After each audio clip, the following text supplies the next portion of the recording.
Hello and welcome back to Honey Island Swamp Tours, where we're continuing our further exploration into the bayou. I'm your host, Patrick J. Blanchard, and with me, as ever, is my faithful brother. I'm your only brother, and Let- whether I'm faithful or not, Matthew J. Blanchard, co-host extraordinaire, co-pilot on this journey down the swamp.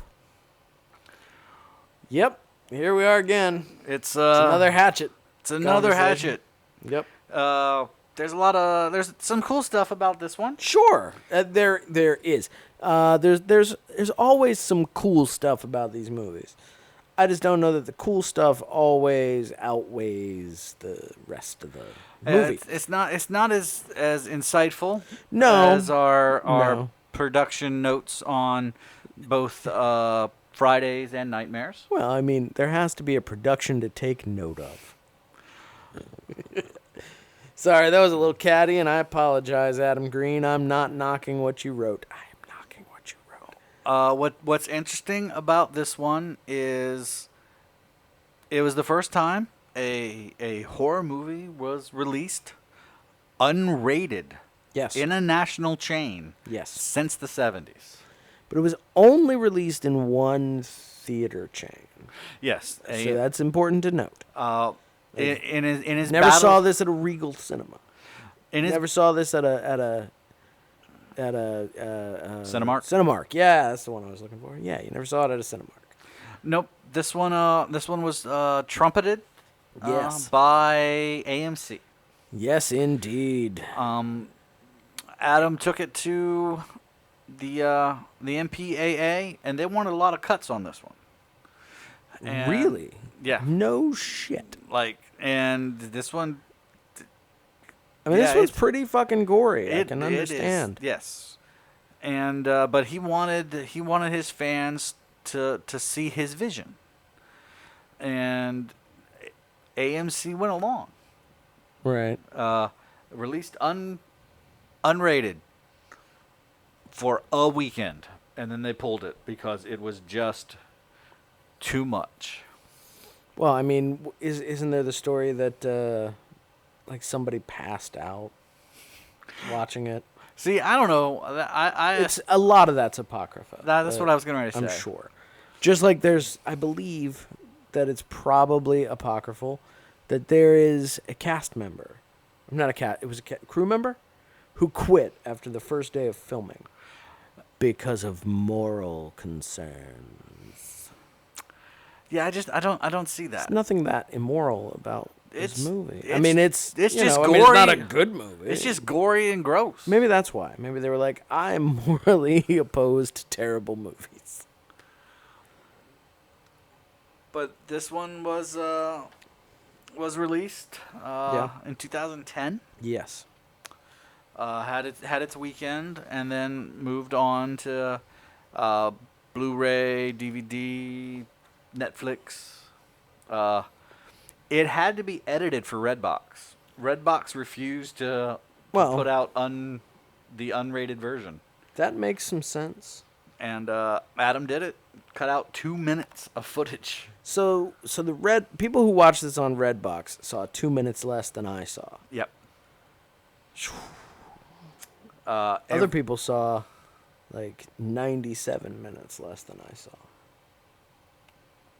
And those people might be the winners. Spoilers, folks. I'm not a big fan of this movie. I will go on record. I like the franchise. This is my downbeat. This is the one where I could skip this one. I could see that. See, I like the first one more than I like this one, and I don't think I was unclear about how little I enjoyed the first one. This one's not. This one does not redeem that very much. I'm secretly waiting for the day when we watch something that you really like and I don't, so I can be the one who busts on it. Well, instead of the champion of the oppressed. but that would change our dynamic. That would alter the way this podcast is structured. we gotta find one. I don't think there exists Exorcist? one. No. Texas Chainsaw. No. Wait, the remake or the original? I'll take whatever, so I can be the snarky guy. But I enjoy the remake. And I don't dislike the original, but it's not a good movie. Children shouldn't play with dead things. No, I'm never watching Children Shouldn't Play with Dead Things ever again. Black Christmas. Which one? Oh, there's a Black Christmas or Black Xmas? There's a. I'm There's a trying remake, to completely ignore that I watched that. I'm so sorry. There's Yeah, gotta I don't think there is one, There's man. gotta be something. I Dracula. Which one? Any of them. Dead and Loving It? Ooh, no, because I can't. No. Like if you love that. I can't pretend to love a Leslie Nielsen Dracula movie. I just can't do it. I'm sorry. I can't even carry that one forward. The Prowler? We should watch The Prowler. I refuse to watch The Prowler in our 2018 podcast year. Ooh, 19's coming up, folks. Maybe in 2019 I will indulge you and watch The Prowler. Maybe 19 we can touch on like single individual slashers from the 80s in our attempt to understand why Friday caught on and they didn't. Sure. I'd actually be willing to to do some 80s ones, some 90s ones. Just Before Dawn, Final Terror. Sure. House and Sorority Row. Oh, I actually love that one. Yeah. But here we are again, and we're doing. This is how I know you don't like this movie. We're in a delaying tactic. This is Friday 5 all over again. You don't want to talk about this movie. I understand. I mean, we can cancel this show right now, folks. Join us next week. No, I'm kidding. We're gonna suffer through. We're gonna talk about we're gonna get through this. The Mary Beth Dunstan action. That's part of the problem. That's my problem. Yeah. It ceases to be Victor Crowley's movie and becomes Mary Beth's. As I like to call it, it is the sister curse. It is the sister curse. Although it is not the sister. But it is the same thing. The tying of a major character into the mythos alters the mythos to the point where a lot of the fun of the original movie is removed. It is Laurie Strode being related to Michael Myers all over again. Yep. And ironically that it's in this movie in which Mary Beth Dunstan is now no longer played by the actress from Hatchet I, but is now Danielle Harris, Laurie Strode's daughter. And I think that might be my key problem. That it's Danielle Harris? You love Danielle Harris. I do love Danielle Harris. I have I was not able to actually form coherent sentences the first time I met her. I know, I was there. The second time was much better when we were tucked away. Yeah. Hidden away. With the Boondock Saints and Jennifer Blanc Bean. Yes. And I love her performances. Like well you should. I will watch me some Last Boy Scout. Sure. I will watch me some Don't Tell Mom the Babysitter's Dead. Yes. Okay, I won't watch it that much. Yeah. But I love Danielle Harris. I love her performance. Yes. There is something that doesn't ring true about her performance in this movie. I don't know what it is. Well, we can examine that over the course of this movie. I think it might have something to do with the fact that she is suddenly playing against type. Yes. Danielle Harris, to date, has been really good in the horror genre for playing the horror ingenue, the vulnerable character. Mary Beth Dunstan is in no way vulnerable. That is She's up till now, she has literally been the successor to Jamie Lee Curtis in the classic Laurie Strode sense of the word. Right? She has played the character who is like Laurie Strode in Halloween 1, in Halloween 2, where she survives by her wits and the audience pulls for her the whole way. This is a movie where we are supposed to now see her in the Halloween H2O back half Laurie Strode kind of role, where she's turned the tables and is going back after the killer. Yeah. But we never saw the killer come after her. There's no investment in that turn. Now, if we had she played Mary Beth in the first movie and then had that arc in this movie, it might have worked. Or it just simply doesn't work. I can't say because I don't... Because she wasn't in the first one. Right, We can only exactly. theorize that this is why. I get it. I'm a huge Danielle Harris fan, Right. folks. It's not her fault. It's not... And I can't. And it's not her performance's fault. I think it's literally the fact that she's coming in cold on a relationship that needed to be pretty strong to sell the vengeance quest in this movie. Yeah. But since we never saw Crowley go after her, it doesn't work. Now, I honestly feel that her performance works better in 3. I do. And I think that's because we actually do see her go toe-to-toe with Crowley in this movie. Yes. So I think it's just by nature of recasting, it made it harder. I mean, I don't think it's simply the fact that it's a recast. It's the fact that this movie picks up directly Yes. following the last one. We talked about this last week.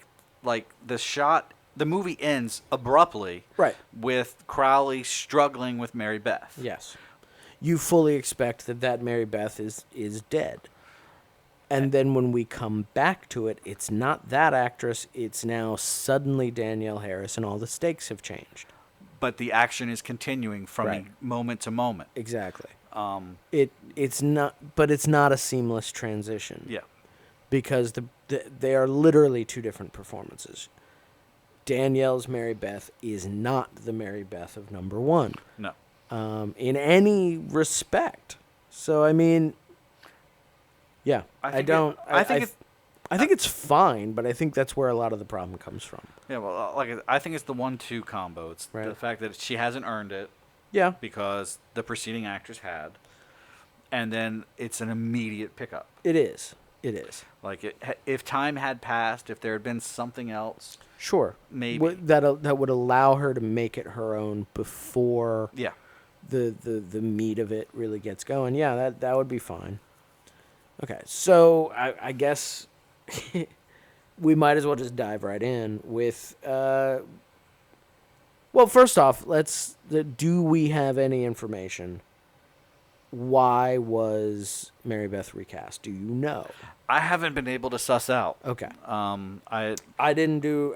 I'll be honest. I didn't do my due diligence. I didn't research that because you're Mr. Research. at one point back in the day Mm-hmm. on internet forums, I heard that because of the nature of the first movie, the actress was going through some personal recalibration and did not want to continue in the horror vein. Well, that could mean a lot of things.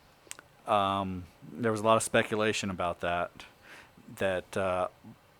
when Adam reached out, she did not want to continue. Gotcha. Well, I mean, that could, like I said, that could go many different ways, and if that's the statement, I don't really want to speculate any further because I mean, it's a personal decision. If she didn't want to come back, she didn't want to come back, or if Adam didn't want to bring her back, Adam didn't want to bring her back, and For whatever if that's reason. not out there, that's for whatever reason. I don't want to. Like, I remember there was a bunch. Those were the things that I was hearing Mm-hmm. on the internet back in the day before I was a fan of these movies. Right. Because, like I said, I just really discovered these in 2011, but I was aware of their existence prior. Right. Based on a bunch of the horror websites and message boards that I frequented back in the day, which has narrowed and narrowed and narrowed. Right. Well, I mean, you were only a year behind on Hatchet II. I mean, 2011 Yeah. came out 2010. Yeah, but I So yeah, but I was reading about it as it was in production and stuff right. because at the time this I read a lot about horror. Even horror, I'm not a fan of. Right.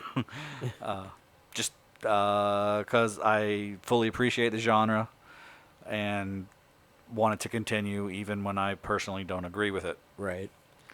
I do not see any reference to it anywhere. So Tamara Feldman did not say why she left the project. Adam Green didn't say why he recast. Yeah. Although apparently Tamara Feldman was Bruce Willis's girlfriend for a little while. That's weird. Fair enough. Well, I mean, Demi was with Ashton. Mm-hmm. That's true. So there's this whole, I got to date people like 3 decades younger than me. Right. Wow, her career just kind of fizzled. And she has another actress who has changed her name since being in the movie. She was in an episode of Smallville. She was in an episode of Smallville. She was one of the Native Americans in that episode with the Skinwalker. Ooh. Oh, I didn't know that. She was in Jake 2.0 as well. I know. I saw her this summer in my run through of Criminal Minds. She was in an episode. Nice.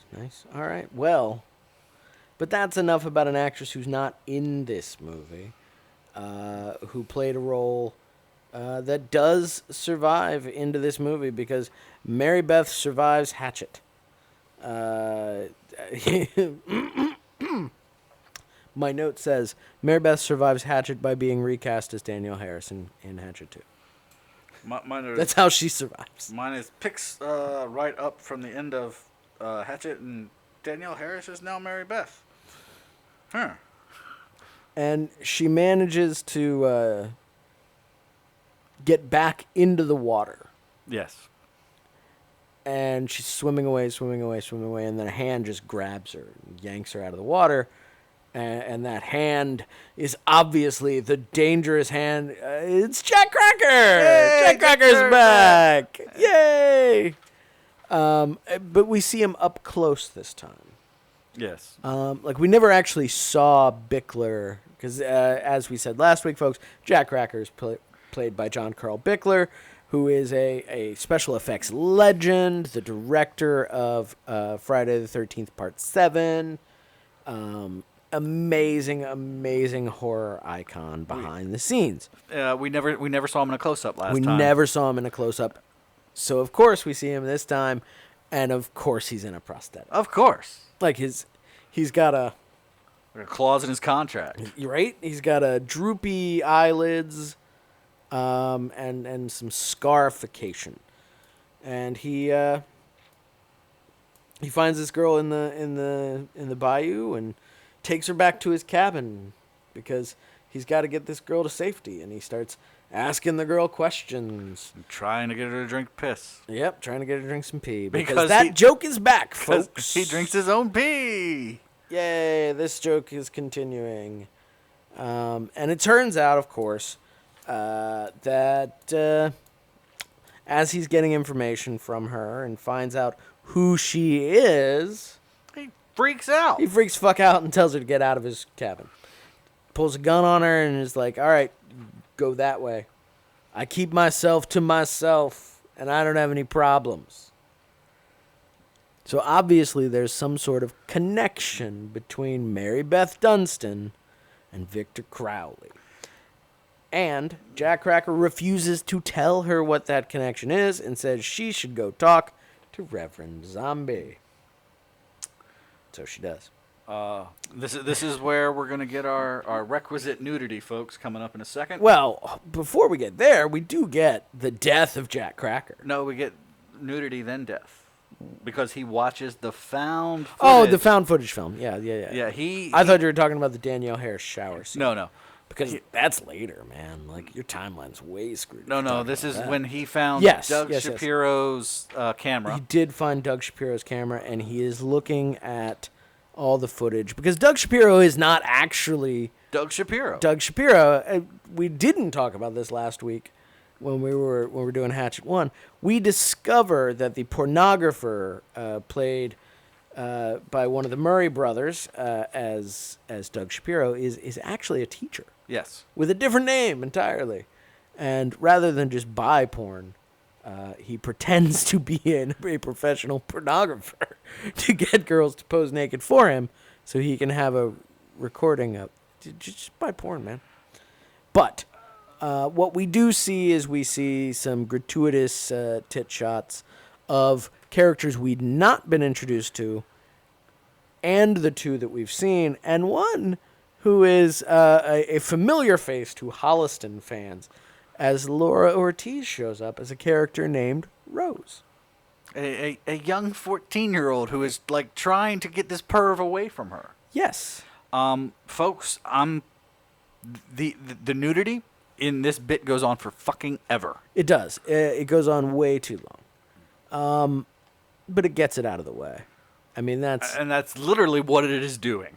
And I feel like maybe Adam should embrace the fact that the movies can survive without it rather than try to find a place to shoehorn it in.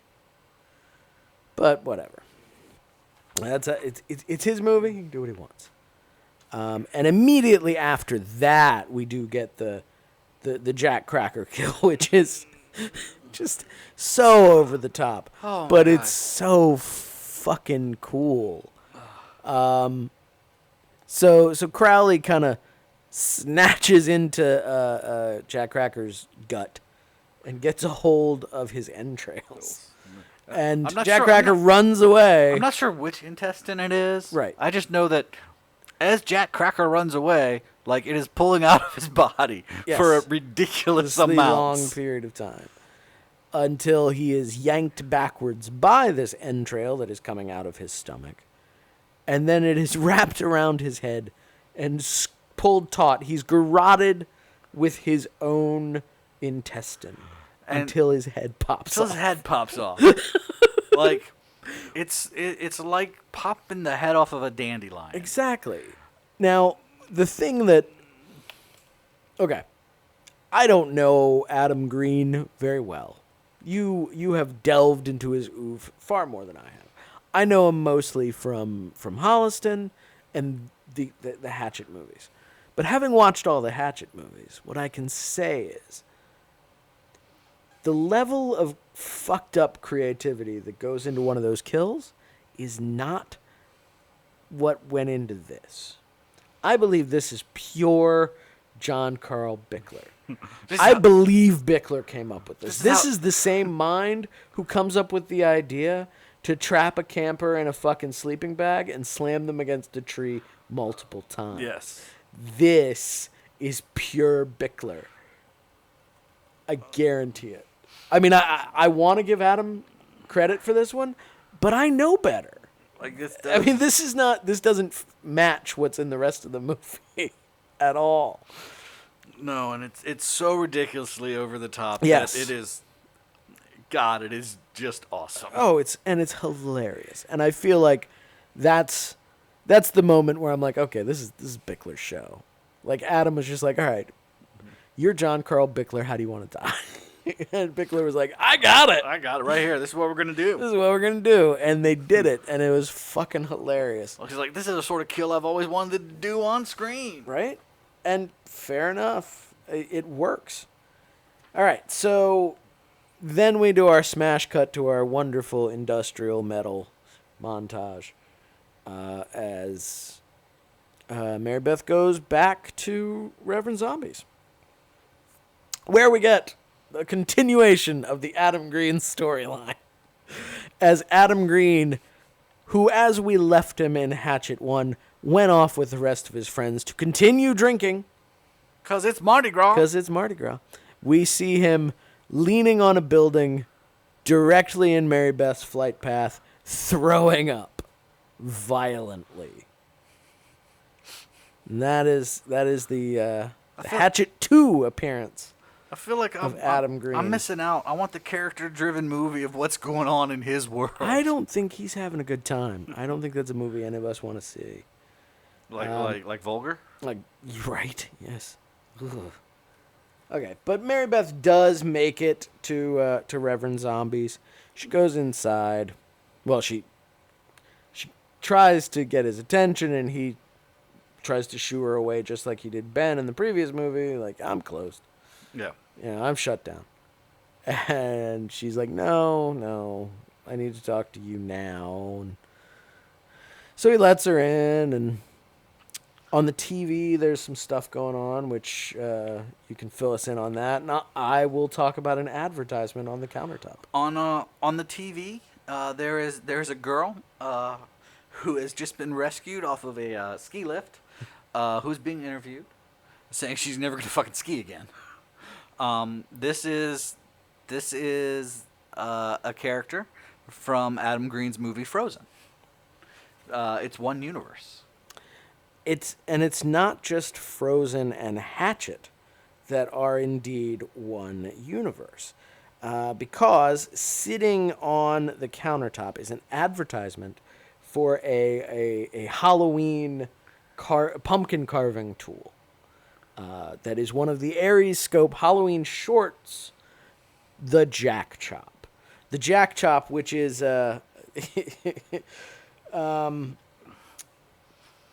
it's probably the most iconic of the Aries Scope Halloween shorts, because I think everybody's seen it in some context or another. Yeah. It's this obvious Boston towny guy selling with an Xbox controller headset on.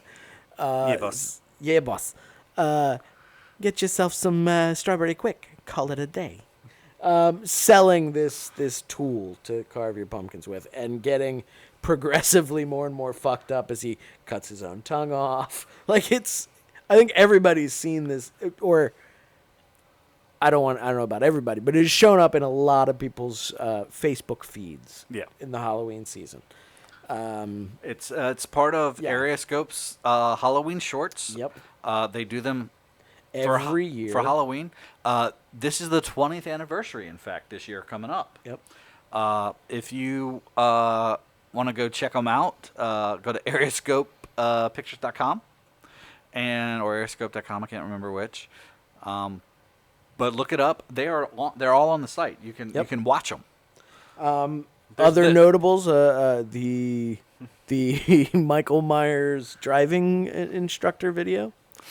There's so many good ones. Yes. You should check them all out.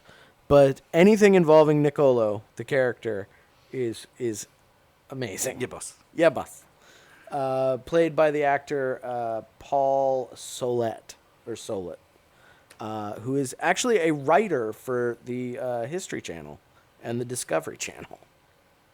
That's his main job. But occasionally he does comedy bits for Adam Green.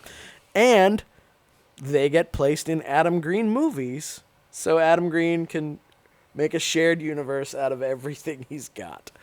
So yeah, that's the Jack Chop. So Reverend Zombie, he's dismissive of everything that's going on here. He's trying to get rid of Mary Beth. He finds out who Mary Beth is, and he's trying to dissuade her from dissuade her from going back in the woods, and refusing to help her until she blackmails it. She's like, it's illegal to run tours in Honey Island Swamp. And she gets him to sort of inadvertently admit that the tour that she was on while being run out of Marie Laveau's House of Voodoo was in fact his tour. That he runs out of the back of another shop, so there's no liability for his shop. Because he got sued for negligence. Because he got sued for negligence, but also because it's illegal. Yes. Which is was never stated in the first movie, but apparently now it's flat out illegal to take people on tours in Honey Island. This is where this is where we get the backstory addition. We get more of the Victor Crowley story. Yes, we do. Told in flashback with, Yep. once again, Kane Hodder portraying Thomas Crowley, father of Victor. Yes. He was madly in love with his wife, Cheyenne. But she had some sort of cancer. Brain cancer, was it? And I can't remember. she was sick. She was very sick. She was wasting away. She had a nurse, Yes. Lena. Mm-hmm. Yep. And during this sickness, Recipe for disaster. Thomas and Lena got close. Bow chicka bow wow. Some people say too close. Bow chicka bow wow. And oh yeah, too close. It's a very humpy flashback. Yes. And then, but they're finally, there's a moment of relief and sadness when Yes. Cheyenne finally shuffles off this mortal coil. And then jumps right back up and puts a voodoo curse on them. And very, very effective jump scare with, yes. with her jumping up out of nowhere. Very much. Laying the very voodoo much. curse down. This is where we get, also in here, we get a really effective montage of people getting killed by Victor Crowley. Yes. Featuring Shawn Ashmore and Joe Lynch Yep. in his first of 2 Hatchet appearances. But we also learn here that Samson Dunstan, Mary Beth's dad, was one of the 3 kids who threw the firecracker at the Crowley house, burned it down, causing Thomas Crowley to hatchet face his own kid, which I think is a brilliant touch. I mean, as much as I dislike retcon backstory like this, I understand. I'm a comic book fan. I like the idea that Freddy Krueger is the one who starts a fire that gives someone else his power. I mean, yeah. I don't know if you'd thought about it from that way. I hadn't from that way. But it's the Freddy Krueger backstory. Like, there is definitely a Freddy Krueger element to the ghost story part of Crowley. And the person who creates that is Freddy Krueger is fucking brilliant. And I'm sure it's intentional. Like, there's no way that that's not intentional on Adam Green's part, I don't think. Also setting Victor Crowley as the sympathetic killer. Yes, totally. Totally. A la Jason. Yes. It kind of lets Victor Crowley be a cross between the two, which is kind of beautiful. So, yeah, we get this wonderful little moment. And Zombie then agrees to help Mary Beth. He also explained this is where the repeater. Yes. This is where he refers to Victor Crowley as a repeater, a ghost that returns no matter what. So no matter what you do to him, the next day, at the beginning of the day, he will return exactly as he was before, which sets up a really dangerous precedent. Because how do you stop that? Well, he thinks he has an idea. And what he tells Mary Beth is that if you can hurt him, maybe we can hurt him enough. But he has a different plan. Yeah. So he tells Mary Beth, I need you to bring someone close to you, a family member perhaps. Perhaps. Uncle. And she does. She calls her Uncle Bob.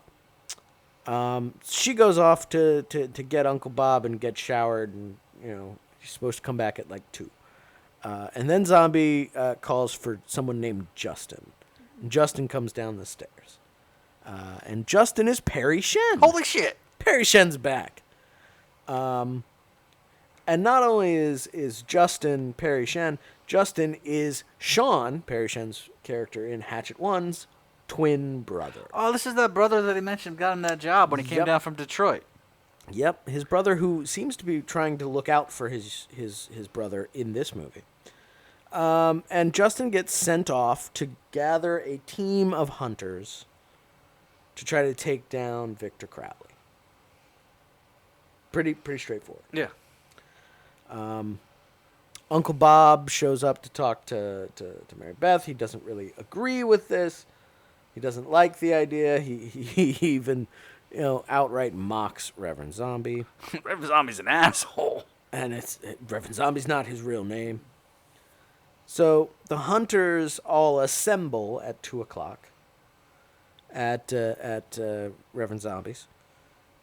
And we get this massive crowd, right? And they all sit down and they're all listening to this spiel. Now, as they come in, Justin, just like Sean, does a terrible accent. He does a French accent as he hands out cookies. With a beret on. With a beret on. Toll House cookies, no less. Not a cookie, it's a Toll House. I love that. Complimentary Toll House. Complimentary Toll. And you get this large crowd that is listening to Zombie's spiel about, how much they're going to get paid. It's $500. Everybody's going to get, what is it? Everybody's getting $1,000, like $500 down. Yeah. $500 after they come back. $5,000 if you bring back the head of Victor Crowley. He made sure that one person was in this list of hunters that Justin gathered. Someone named Trent. Yep. Now, as we sort of establish this large group of hunters, we have a lot of notable people from horror films. Once he gives the admittal that it is to hunt down Victor Crowley, half the group leaves and half stay. Of the ones that leave, we have Lloyd Kaufman, Marcus Dunstan, the one of the writers of Feast. And didn't he did stuff with Saw, didn't he? Yes, he did. And a large group of other people who look vaguely biker-esque. Of those who stay, we get Trent, who is R.A. Mihailoff? I never figured out how to pronounce it. I believe it's Mihailoff, who was one of the Leatherfaces. In Leatherface. In Leatherface. We get Leighton, who is A.J. Bowen. We get Avery, who is Alexis Kendra. Cletus, Ed Ackerman. Chad, David Foy. Vernon, who is Colton Dunn, who is probably the most fun of this group. And we get John, who says nothing, but is Rick McCallum. Uncle Bob, we should point out, since I didn't already, is writer, director... Tom Holland. Tom Holland. What? I lost my own page on my notes. There it is. Tom Holland. I was skimming back my notes and I couldn't find my place. Fright Night. Right? Fright Night. Yeah. Yeah. I love the moment where they're telling the Victor Crowley story, and Chad, who has interplay with Cletus. Yes, mostly. He throws out not one but two references. He throws out a reference, one, to Jason Voorhees. Yeah. And two, to this legend in his own town. Which he throws out the name of.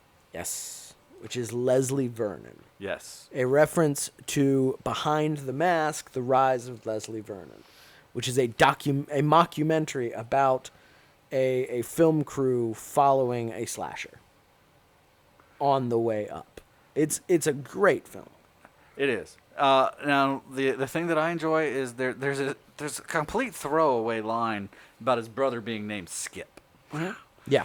And I'm not sure why, but I focused on that each time. Right. And I'm like, that just seems too nail on the head. Right. And it wasn't until later that I found out why. And why is that? I don't want to talk about it now. We still got a couple weeks of this podcast. That's true. That's true. Like, it plays directly down the line in the series. This is true. This is true. All right. So that's the ones who stayed are the group I just finished up with. They all agree that they're going to go hunt Crowley. But Zombie has a secret plan here that he will gradually reveal to Justin, who is untrustworthy, but he'll still tell it to Justin. He believes that Uncle Bob is the Uncle Bob, Trent, and Samson were the three boys who lit fire to the Crowley house. Yep. And that if Crowley kills them, the curse will lift. It'll be done. Brilliant. So. And then he gets his swamp open. Exactly. And then he can start running tours. Legitimately. Legitimately. And people can start hunting game in Honey Island Swamp. All right, so everybody goes off into the woods to hunt down Crowley. And what we have now is all plot breaks down. It is now, again, we're on the rails. Yep. This is how everybody now dies. There's no more forward momentum except when we get to the third act. The second act is just death, which is fine. I enjoy the end of Act 1, beginning of Act 2 when they're on the boats. Sure. Well, you do get that. You do get the weird Colton Dunn stuff. And the chicken. And biscuits, because the chicken is me. He made that up on the spot. Yeah, no shit. I love me some Colton Dunn. White people be crazy. That's from Holliston, folks. Go watch Holliston. Yeah. If nothing else, if you take nothing else away from our conversation about the Hatchet movies, go watch Holliston. Go watch Holliston. It is brilliant. Much better than it is. I believe it's superior in every respect. Of all the Adam Green stuff I have seen, it is his the best. It is his life's work. Yeah. In many ways. All right. So let's just go down the list here, all right? Voodoo. Magic. All right, so Chad gets bludgeoned to death with the blunt end of the hatchet. A hatchet gets used to kill one character, and then it is gone. Cletus gets his face chopped off by a boat propeller. Yep. Leighton and Avery, who, by the way, are exes. Avery still wants Leighton. Leighton's the dude, Avery's the girl. They end up having sex. Leighton gets beheaded while they're having sex. Yep. Avery gets a hatchet to the cooch, and then one between her tits. John and Vernon get chopped in half by a giant chainsaw. Oh my god! The biggest fucking chainsaw in the world. According to IMDb. Yeah, right. It weighed 120 pounds. And the reveal of this tracking shot where the chainsaw comes out is like a day and a half long. Like at first, chainsaw, and you're like, okay, this is comical. This is ridiculous. They've just done a wide angle shot of this one regular size chainsaw. No, this chainsaw is humongous. And it lifts these two men up by their crotches and chops them in half, and gives us our wonderful dangly balls that will be featured in this movie, and yes, the next one. This guy knows what's up. Right. Justin gets a hatchet to the back, and his head belt sanded open, for his brain gets popped like a zit. Trent... telling you, these movies should be called Belt Sander. Right? Trent and Victor have a knockdown, drag-out, Leatherface versus Jason showdown. Until Trent gets his head curb stomped off, the top part of his head skittering across the table. Uncle Bob gets off-screen splattered. So between the two movies now, he's taken out Freddy via Robert Englund. Yes. He's taken down the Blair Witch Project. Yes. Via Joshua Leonard. He's taken down Leatherface. Yep. That's the only one he's hit so far in this movie, right? Out of the big genres. Out of the big ones, yes, indeed. Okay. All right. So then we get back to Plot Island, and plot happens really quickly here because Mary Beth reveals to Zombie that he was wrong in his plan because Uncle Bob isn't her real uncle. Her real uncle is fucking dead. Died from leukemia when she was 12. which means the curse hasn't lifted. He can't destroy Victor Crowley. So we get our second, You gotta be fucking kidding me. this time delivered by Reverend Zombie himself. Zombie gets chopped in half and pulled out of his own skin. Yep. Then it's Mary Beth versus Crowley. Oh, so he can now add Candyman to his list. Yes. Yes, indeed. But he hadn't done it yet, so I was waiting for him to actually do it. So yes, he kills Candyman. Then it's Mary Beth versus Crowley. It's Jamie Lloyd versus Jason Voorhees. Who's going to come out on top? It's always going to be Jamie Lloyd. It's always Jamie Lloyd, always Jamie Lloyd. except in Rob Zombie's Halloween 2. Right. She takes an axe, not a hatchet, to his head. Again and again until it splits open, and she hits it again and again until it's this bloody mess. It is syrupy and gnarly looking. Yeah. And everything you want out of practical effects. And you think, oh my God, it's over. Nope. She runs off and gets a fucking gun and shoots him, shoots his head. She's not taking any chances because she knows he's reforming. Well, and we see it. We see it in the background when all the hatcheting, the axing to the face is done, and she pulls off. You see his hand move. Yeah. So she just comes back with a gun, aims it at the hole in the center of his head, and pulls the trigger. Splatter everywhere. Cut to credits. Quick smash cut to credit. Just Hatchet like 2, in the last one. Exactly. Hatchet 2 is now over. So, yes, that was Hatchet 2.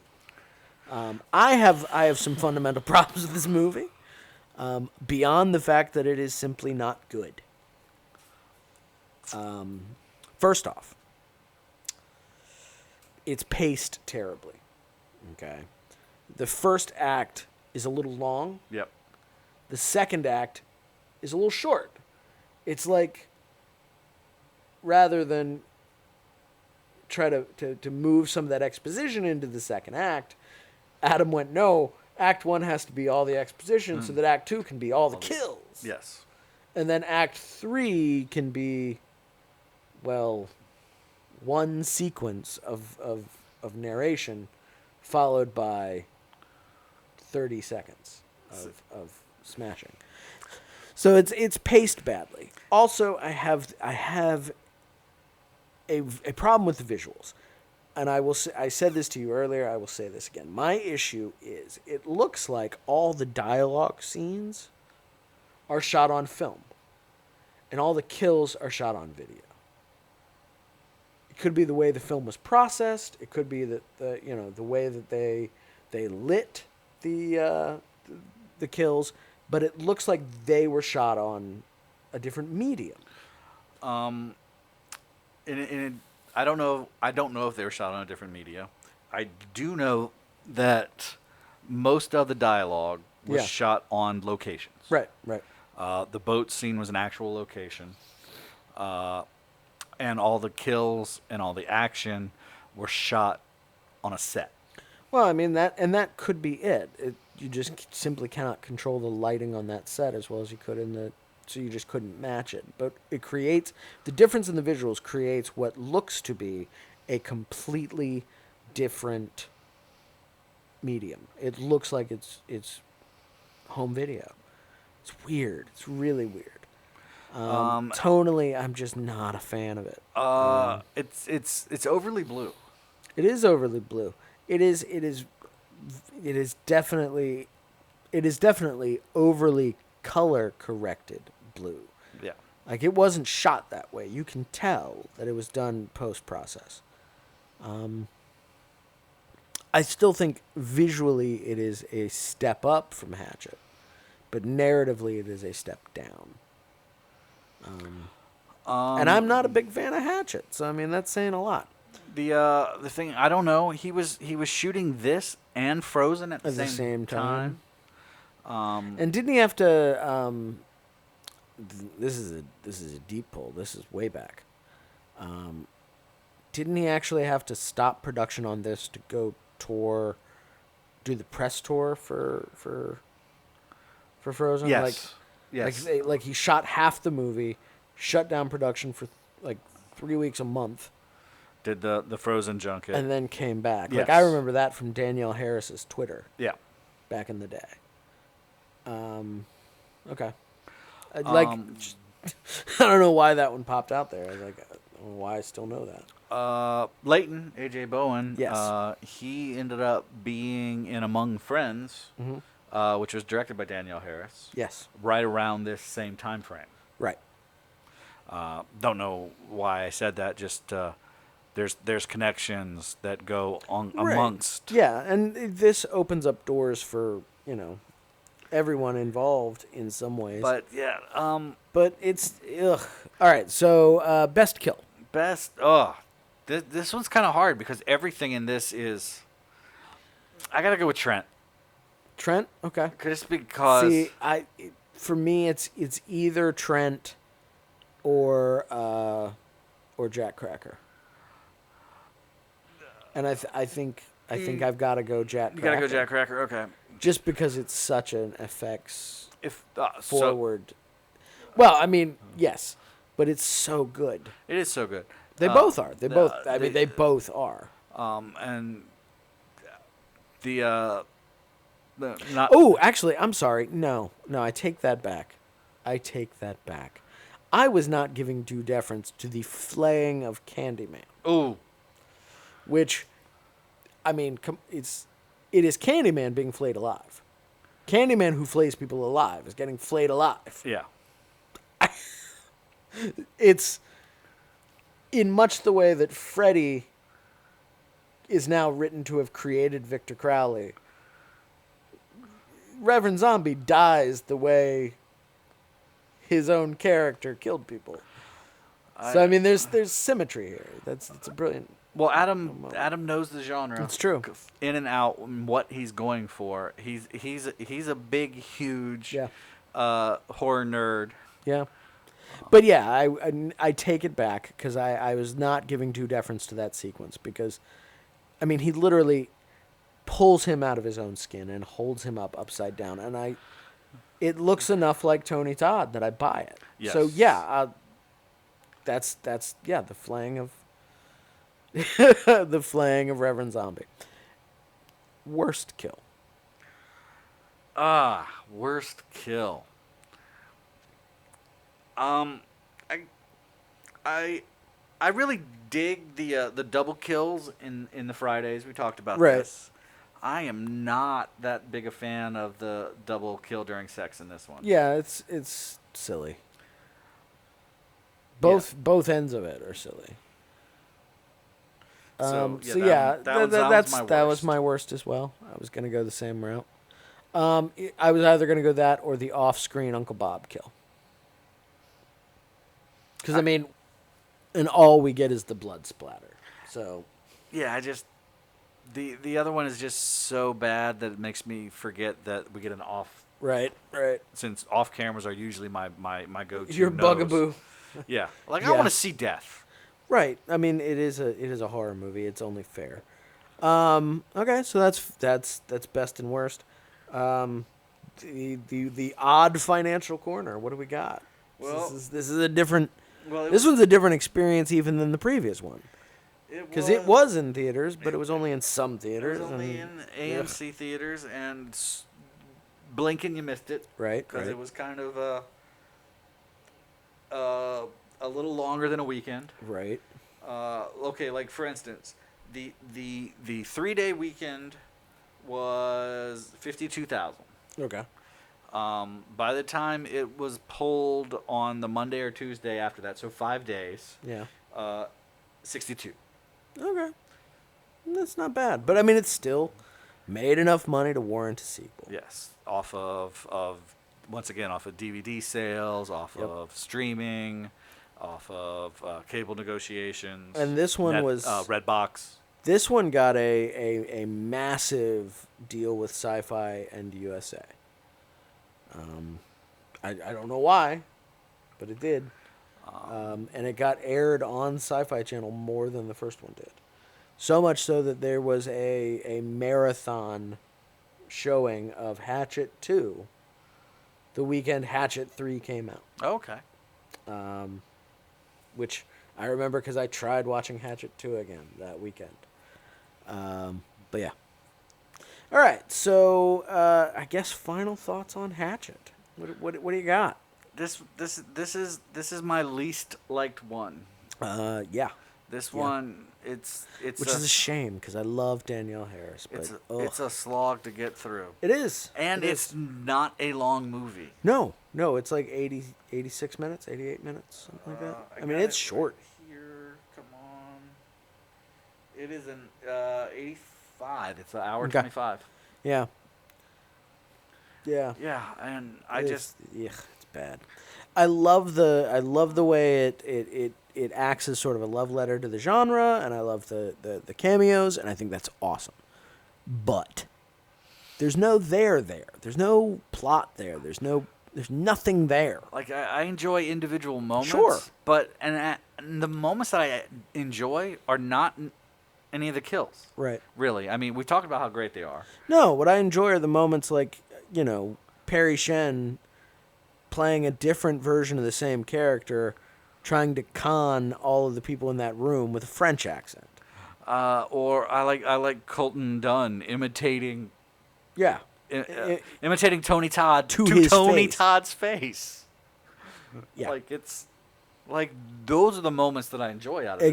Exactly. So, yes, and they're few and far between because this movie's 100%, almost 100% kill. Like I totally enjoy the reason why Cletus takes his own boat is in case he hooks up. Yeah.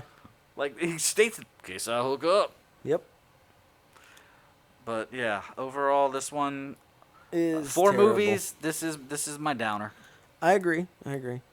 Yeah. So I guess on that down note, next week we will see you right back here for a third episode of Honey Island Swamp Tours. For Honey Island Swamp Tours, I've been Matthew Blanchard. I've been Patrick Blanchard. And you've been great. We've been diving down. Good night.